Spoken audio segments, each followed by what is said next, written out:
nálẹ̀ olóríire.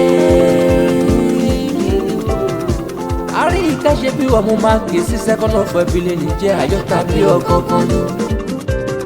Bí sísá Ọláyínká ló ké pè mí lónìí tó lọ́jọ́ bí rẹ̀ lórí jẹ́ kí wọ́n kí ọ dáadáa ní.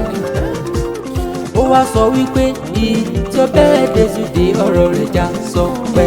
Ìjọ bẹ́ẹ̀ dé today ọ̀rọ̀ rẹ̀ já sọ pé. Aderonke Regina ńlẹ̀ ọmọ lọ́jọ́ ayẹyẹ.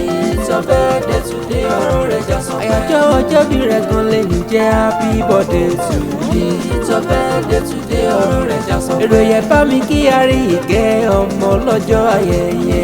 Ìjọ bẹ́ẹ̀ dé today ọ̀rọ̀ rẹ̀ já sọ pé. Àní pé ọjọ́ bí rẹ̀ gan lè ní jẹ́jọ́ lẹ́sẹ̀ rẹ̀ dán lórí ire.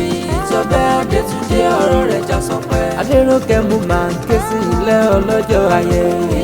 Ìjọ bẹ́ẹ̀ dé today ọ̀rọ̀ rẹ̀ já sọ pé. Aderonke o, Àríkẹ́ wọn dà mo fẹ́ rí ọ. Mo máa fẹ́ bá ọ délé fádà rẹ̀ lágbo lójú ìlú Ìkẹrẹ kìlọ̀ kí wọ́n dáadáa ní.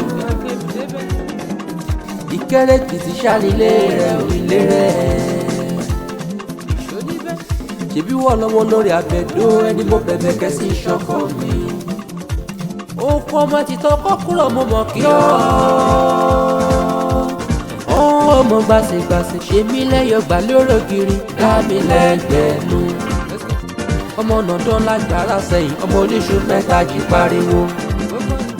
Ó kéré ariwo ọ̀lẹ láriwo. Ọmọ alágbàdo àyàyà tí ọmọ ògún àrọ ọmọ ògún àìrọ. Ọmọ amúkara sábẹ́wù jẹ́. Àjòyìn lónìí kọ́bí Sùlẹ̀mọ́nù kọ́bí Sùlẹ̀mọ́nù àkótó akíra ara wàrà dọ̀dọ̀ ni. Adóníṣòlè kan ìjígbé ọmọ òróró ètò ọmọ òróró ìjọ. Èyí lọ máa tẹ́lẹ̀ mọ́ra orin ọ̀kí ráhùn ìdákọ́rọ́rọ́. Ìyẹn láàdó ọmọ amúkàrà sábẹ́wù jẹ́. Aderonke ìjọ bẹ́ẹ̀ dé today ọ̀rọ̀ rẹ̀ já sọ.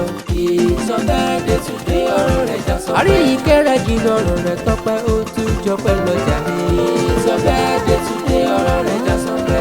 Happy birthday to you oníbọ̀dé lẹ́yìn ṣàṣemọ́. Ìjọ bẹ́ẹ̀ dé today ọ̀rọ̀ rẹ̀ já sọ pé.